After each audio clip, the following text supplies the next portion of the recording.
তো আমরা এখন যে টিউটোরিয়ালটা দেখবো সেটা থেকে দেখবো আমরা কিভাবে নেটবিনস দিয়ে ফার্স্ট জাভার কোডটা আমরা লিখবো।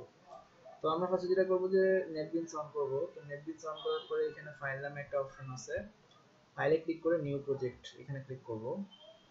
আমরা এখন যেহেতু জাভাতে কোড করব, মানে জাভা অ্যাপ্লিকেশনে কাজ করব, তো এখানে প্রজেক্টসে জাভা অ্যাপ্লিকেশন দেওয়া আছে, এটা সিলেক্ট করাই আছে। এটা জাস্ট যেটা করতে হবে যে নেক্সট চাপ দিতে হবে।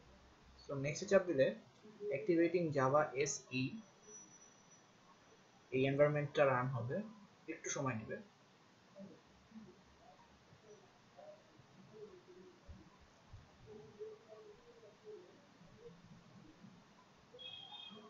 এটা চলে যাওয়ার পরে এখন আমাদের যে কাজটা করতে হবে যে আমরা আমাদের জাভা অ্যাপ্লিকেশনটা লিখব। তো আমাদের প্রজেক্টের একটা নাম দিতে হবে। তো যেটাই আমাদের প্রজেক্ট নেম দিব আমরা, আমাদের প্রজেক্ট নেমটা আমাদের মনে রাখতে হবে যে ক্লাসের নেম হবে, আর ক্লাস নেম সবসময় বড় হাতের অক্ষর দিয়ে শুরু হবে। তো আমরা এখন যেহেতু আমাদের ফার্স্ট জাভা প্রোগ্রামটা লিখব, সো আমরা আমাদের প্রজেক্টের নাম দিতে পারি first, FIRST, first program, PROGRAM। এই ফার্স্ট প্রোগ্রামটা দিব। ফার্স্ট প্রোগ্রামটা দেওয়ার পরে এখানে ক্রিয়েট মেইন ক্লাস নামে একটা অপশন আছে, এখানে টিক মার্ক দেওয়া আছে, এই টিক মার্কটা আমরা উঠাই দিব, উঠাই দিয়ে ফিনিশে ক্লিক দিব। So creating new project, project তৈরি হচ্ছে, একটু সময় নেবে। সো প্রজেক্ট যখন তৈরি হয়ে যাবে, প্রজেক্টের এই পাশটাতে যদি আমরা দেখি যে ফার্স্ট প্রোগ্রাম লেখা আছে, এইটার এখানে একটা চাবির মতো অংশ আছে, এই জায়গাতে আমরা ক্লিক করলে দুটো জিনিস আছে, একটা হচ্ছে সোর্স প্যাকেজেস আর একটা হচ্ছে লাইব্রেরি। তো আমরা এখন যেটা করব যে এই যে সোর্স প্যাকেজেস যেটা আছে, এখানে ডিফল্ট প্যাকেজ দেওয়া আছে, এই ডিফল্ট প্যাকেজে আমরা একটু ক্লিক করব। তো এখানে ডিফল্ট প্যাকেজ নামে একটা অপশন আছে, এই ডিফল্ট প্যাকেজের এখানে মাউস রেখে রাইট বাটন ক্লিক করব। রাইট বাটন ক্লিক করলে নিউ নামে একটা অপশন আছে, এই নিউ থেকে আমরা জাভা ক্লাস এটা সিলেক্ট করব। এটা সিলেক্ট করলে এখন আমাদেরকে ক্লাসের নামটা লিখতে হবে। সো ক্লাসের নাম আমরা চাইলে ফার্স্ট প্রোগ্রাম দিতে পারি, লিখি আমরা আমাদের ফার্স্ট প্রোগ্রাম, ফার্স্ট PROGRAM দিয়ে ফিনিশ নামে যে অপশনটা আছে সেটাতে ক্লিক করব। তো এখন যে জিনিসটা আসলো, এখানে আমরা মূলত আমাদের কোডগুলো লিখি। তো এখানে কিছু কমেন্টস লাইন আছে, এগুলা সব ক্লাস ফাইলে দেওয়া থাকে, এগুলো আমাদের এখন লাগবে না। সো এগুলো সিলেক্ট করে আমরা এরপরে ডিলিট করে দিতে পারি। সো এই যে জিনিসটা আছে পাবলিক ক্লাস ফার্স্ট প্রোগ্রাম, এইটা হচ্ছে মূলত আমাদের ক্লাস।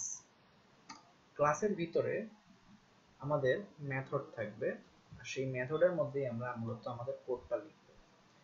সো মেথড সবসময় একটা জাভা প্রোগ্রামে একটা মেথড থাকবে বা মেইন মেথড থাকবে। সিতে আমরা লিখতাম হচ্ছে ইন্ট মেইন, আর জাভায় আমরা লিখবো হচ্ছে পাবলিক স্ট্যাটিক ভয়েড মেইন। সিতে আমরা ইন্ট মেইন যে একটা ফাংশন বলতাম, জাভাতে ফাংশন না বলে আমরা ফাংশনের পরিবর্তে যে শব্দটা ইউজ করি সেটাকে বলা হয় মেথড। যেটা মেইন মেথড, মেইন মেথড সবসময় পাবলিক হবে, এই জন্য আমরা শুরুতে লিখবো পাবলিক স্ট্যাটিক ভয়েড মেইন, এরপর একটা ফার্স্ট ব্র্যাকেট দিব।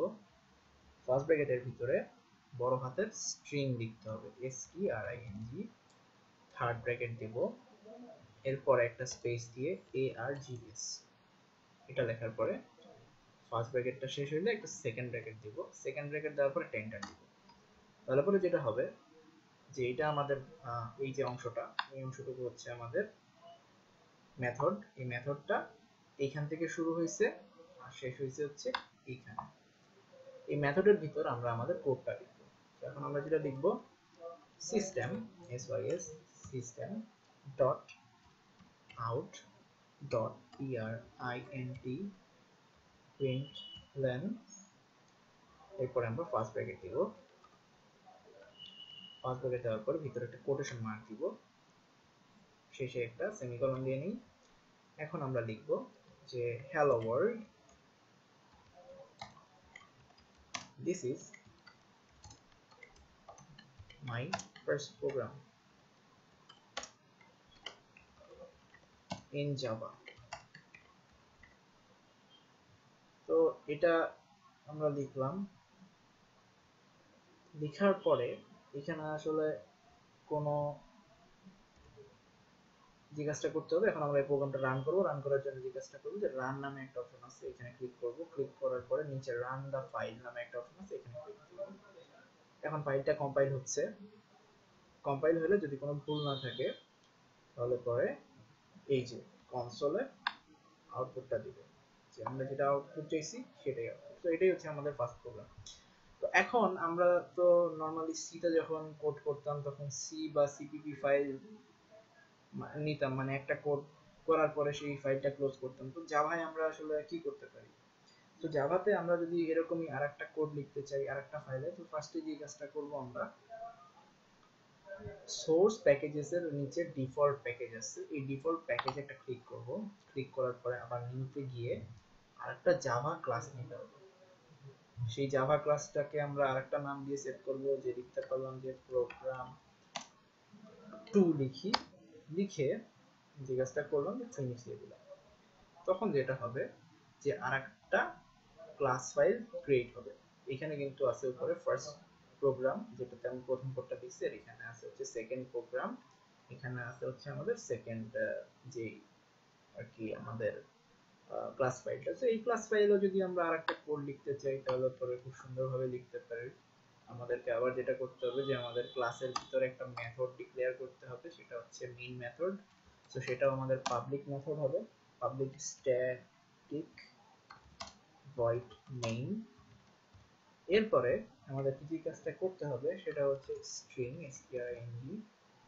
স্ট্রিং লিখে একটা দেওয়ার পরে args, এটা লেখা মানে হচ্ছে এখানে যদি কোথাও হয়তো আমাদের কোনো স্পেলিং মিস্টেক হয়েছে, স্পেলিং মিস্টেক হলে এরকম রেড লাইন শো করবে।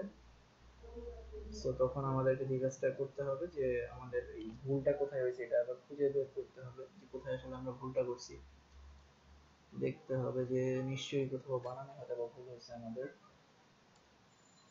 ভুল হইলে এরকম রেড লাইন সে শো করবে আমাদেরকে। আমরা একটা একটা করে লাইন যদি ডিলিট করতে থাকি তাহলে হয়তো বা বুঝতে পারবো। তো আমরা আবার লিখতে পারি চাইলে পাবলিক স্ট্যাটিক ভয়েড মেইন, যেটা ফার্স্ট ব্র্যাকেট দিলাম, তারপরে লিখতে হবে string string space args args। এই argsটা লেখার পরে একটা সেকেন্ড ব্র্যাকেট দিতে হবে, দিয়ে এখানে একটা এন্টার দিলে পরে মেথড ক্লিয়ার হলো। তো এখন এর ভিতরে আমরা আরেকটা কোড লিখতে চাই, তাহলে পরে আবার system dot out dot println এটা লিখবো। লেখার পরে এটা ফার্স্ট ব্র্যাকেট দিয়ে নিব। ফার্স্ট ব্র্যাকেট দেওয়ার পরে এখানে আমরা কোটেশন মার্ক দিব ভিতরে, তারপরে আবার লিখলাম যে জাভা ইজ রিয়েলি কুল, এটা লিখে এখন আমরা এটা প্রিন্ট করতে চাই। এইখানে কিন্তু একটা কোড আগে থেকে আছে আউটপুটে, সো আমাদের যেটা করতে হবে এখানে একটা ক্রস উইন্ডো আছে, এটাকে ক্লোজ করে দিতে হবে। তো এখন আমরা এই কোডটা রান করতে চাই, সো আবারও রানে যাব। রান অপশনটাতে গিয়ে রান ফাইলে ক্লিক করব। কম্পাইল হচ্ছে, সো কম্পাইল হলে এই যে আউটপুট শো করতে Java is really cool. So এইভাবে আমরা বেসিক জাভার কিছু কোড খুব সহজেই করে ফেলতে পারি।